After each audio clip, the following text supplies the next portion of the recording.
Heidegger craignait que la technologie vide l'existence de son sens. Il s'est trompé. Ce n'est pas la technologie qui a frappé en premier, c'est l'amour. Imaginez, vous avez 19 ans, il est 2 heures du matin. Vous êtes allongé dans le noir, les yeux brûlants fixés sur l'écran froid de votre téléphone. Une attente sans fin, un espoir minuscule, un message, un seul, rien. Alors vous rembobinez tout. Chaque regard, chaque rire, chaque mot échangé. Vous cherchez un sens caché, un signe qu'elle ressentait. Elle aussi. Mais tout ce que vous trouvez, c'est ce vide au creux du ventre, cette sensation d'être suspendu au bord d'un précipice. Et la seule chose capable de vous retenir, c'est une réponse. Une preuve que vous comptez. Pourquoi ça fait si mal? Parce qu'on vous a menti. Pas un petit mensonge, pas une erreur de jeunesse. Un mensonge si colossal qu'il a déformé la manière dont vous concevez l'amour, la valeur de votre existence, votre rôle dans le monde.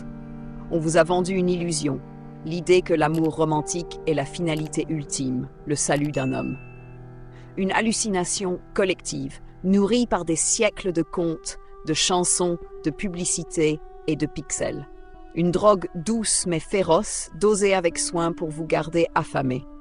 Et comme toute dépendance, elle vous fait confondre désir et besoin, douleur et passion, abandon et intensité. Heidegger l'avait pressenti. Il appelait cela la chute dans l'inauthenticité. Quand on ne vit plus selon ce que l'on est vraiment, mais selon ce que la société nous dicte d'être.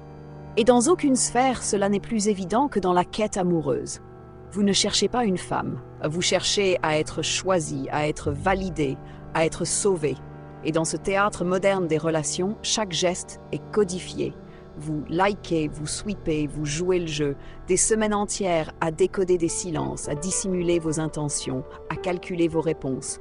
Tout cela pour un rendez-vous tiède où elle consulte son téléphone, plus qu'elle ne vous regarde. Qu'est-ce qui a changé? Absolument tout. Dans la France du XXe siècle, le chevalier Abélard tomba éperdument amoureux d'Héloïse, une érudite brillante. Leur amour brûlait avec une intensité sacrée, scandaleuse même, si brûlante que lorsque leur relation fut découverte, la famille d'Héloïse le fit castrer dans son sommeil. Abélard survécut. Il entra dans les ordres. Héloïse aussi. Et pourtant, ils continuèrent de s'écrire pendant des décennies. Leurs lettres vibrent encore aujourd'hui d'une tendresse insoutenable, d'une passion transfigurée, un amour qui n'exigeait rien, qui survivait à l'absence, à la honte, au temps. Aujourd'hui, ce serait une histoire impossible, pas assez efficace, pas assez rentable, parce que désormais l'amour n'est plus un abandon de soi à l'autre, mais un échange économique. Tu fais ceci, j'attends cela. Tu coches les bonnes cases. Tu es drôle, poli, musclé, ambitieux. Peut-être gagneras-tu une soirée avec elle. Et si tu trébuches, si tu es trop sincère, trop vulnérable, trop vrai, elle part. Le marché a tranché. La vérité brutale, tu n'aimes pas cette femme. Tu aimes l'idée d'être aimé par elle, et elle le sent. À la seconde où ton besoin devient visible, ton regard trop insistant, ton sourire trop nerveux, le charme est rompu. Parce que le besoin est la mort du désir. Heidegger disait que l'homme moderne vit dans le Ohn, ce soi générique façonné par les attentes des autres. Ce tu dois être fort, tu dois réussir, tu dois plaire. Mais à quel prix? Tu n'es plus un homme, tu es un produit. Tu vends ton image, tu performes ta vie. Et pendant ce temps, elle ne te voit même pas, parce que tu n'existes pas vraiment, pas encore. Les samouraïs japonais, eux, connaissaient une vérité que le monde moderne a effacée. Leur philosophie, le Mujo, enseignait que l'amour véritable n'est pas possession. Ce n'est pas un contrat, ce n'est même pas une promesse. C'est un éclair de beauté pure, fugitif, sauvage, sacré, un instant d'éternité qu'il ne faut jamais tenter de capturer. Ils écrivaient des poèmes à leurs amantes, sachant qu'elles épouseraient d'autres hommes. Ils les aimaient sans les posséder. Et c'était cela leur force. Alors pose-toi cette question. Qui es-tu quand personne ne regarde? Ce n'est qu'à partir de là, à partir de cette solitude honnête, crue, que peut naître un amour qui ne détruit pas. Un amour que tu n'attends pas pour te sauver, mais que tu offres librement. Un amour qui commence là où meurt le besoin, un amour qui existe parce que tu existes vraiment. Tu sens que ça résonne, tu n'es pas seul. Des hommes partout dans le monde commencent à se réveiller, à sortir du piège. Si toi aussi tu sens ce feu, ce besoin de briser le masque, de vivre autrement, alors continue cette route avec moi. Et si ce message t'a touché, si au fond de toi quelque chose s'est fissuré, pas en douleur mais en vérité, pense à t'abonner à la chaîne. Pas pour du contenu, mais pour plus jamais être seul dans le silence. Tu crois que tu cherches l'amour, mais ce que tu poursuis en réalité, c'est une permission d'exister. Le matin, tu ouvres les yeux et, avant même de poser un pied au sol, ta main cherche ton téléphone. Notification. Une app de rencontre t'annonce 5 nouvelles matchs. Ton cœur s'accélère. Tu ouvres 4 bots. Une fille réelle, elle répond « Hey !» Tu replies ton téléphone, un goût amer dans la bouche. Puis l'algorithme te propose « Passe au compte premium. Plus de likes, plus de chance. » Tu n'es pas tombé amoureux. Tu es tombé dans un piège. Ce que tu vis n'est pas une quête sentimentale, c'est une extraction industrielle de ton besoin d'amour. Une machine qui te vend de l'espoir au clic, qui fait de ta solitude un business plan. Les apps de rencontre génèrent plus de 5,6 milliards de dollars par an. Elles ne sont pas conçues pour te faire aimer, elles sont conçues pour te garder célibataire. Elles te montrent juste assez de résultats pour garder l'addiction en vie, un match par-ci, un like par-là, mais jamais la vraie connexion, jamais ce que ton âme réclame, parce que le jour où tu trouves réellement, tu arrêtes de payer. C'est pas un accident, c'est de la manipulation comportementale, le même mécanisme que dans un casino, renforcement intermittent, des récompenses aléatoires, le système le plus efficace jamais conçu pour créer une dépendance. Et toi, tu continues de tirer la manette. Encore un boost, encore un swipe, en espérant que cette fois, ce sera la bonne. Tu veux une vérité? Elle est brutale. En 2018, un ancien employé de Tinder a révélé ceci. L'algorithme classe les utilisateurs selon une valeur de désirabilité secrète, te montre des profils au-dessus de ton score pour créer l'illusion d'accès, mais te rend invisible pour les femmes que tu pourrais réellement séduire. Pourquoi? Parce que ta frustration est monétisable. Dans les années 1950, un psychologue nommé Harry Harlow a mené une expérience terrifiante. Il a séparé des bébés singes de leur mère biologique, leur offrant 2 substituts. Une mère en fil de fer avec un biberon de lait, une mère en tissu doux sans nourriture. Et même affamés, les singes s'accrochaient à la mère en tissu. Pourquoi? Parce que le besoin de chaleur, de contact, de tendresse était plus fort que la faim elle-même. Aujourd'hui, tu vis exactement ce paradoxe. Tu meurs de faim émotionnelle.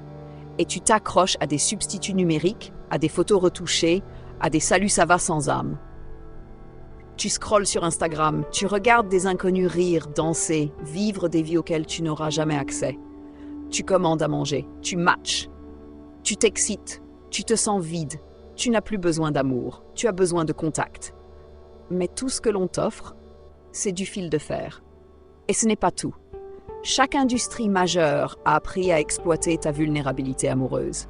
Le marché du mariage pèse 300 milliards de dollars. Les avocats spécialisés en divorce, 50 milliards. Les gourous du développement personnel, 10 000 € pour te réparer. Mais toi, tu continues de penser, c'est ma faute.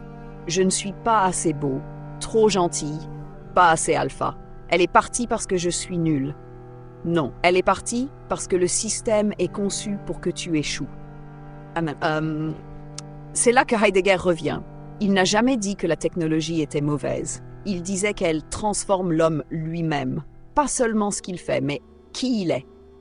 Il appelait ça le gestel, la réduction de l'humain ressource. Et l'amour, autrefois sacré, est devenu un outil de production, d'attention, d'argent, de soumission.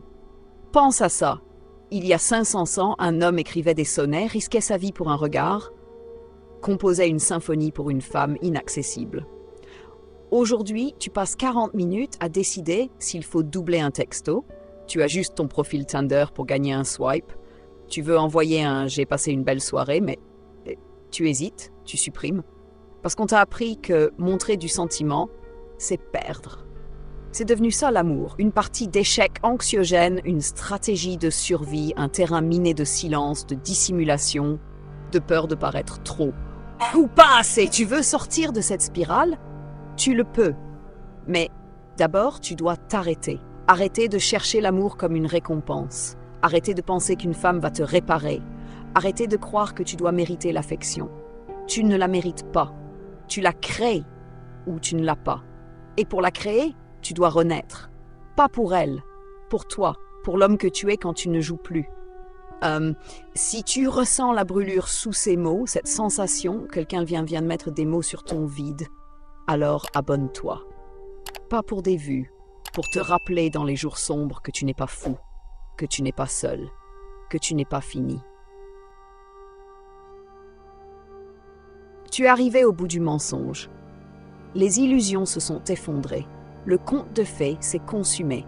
Et maintenant, il ne reste que le silence. Mais ce silence n'est pas un vide. Il est l'éclaircie dont parlait Heidegger. Un moment rare, brutal, où tout ce que tu croyais être, tout ce que l'amour représentait pour toi, s'effondre d'un seul coup. Et ce qu'il reste, ce n'est pas le néant, c'est une possibilité pure. L'amour ne t'a jamais détruit. C'est la croyance que l'amour devait te sauver qui l'a fait. Tu n'as pas été blessé parce qu'elle t'a quitté. Tu as été blessé parce que tu avais mis toute ta valeur dans ses mains. Parce que tu as cru que si elle t'aimait, alors tu étais enfin réel. Mais un homme ne devient pas réel quand il est choisi. Il devient réel quand il se choisit lui-même.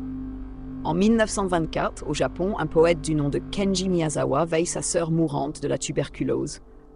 Dans son dernier souffle, elle lui murmure « Promets-moi, Kenji, vis magnifiquement ». Ce n'est pas une phrase poétique, c'est un cri, un appel à transcender la douleur.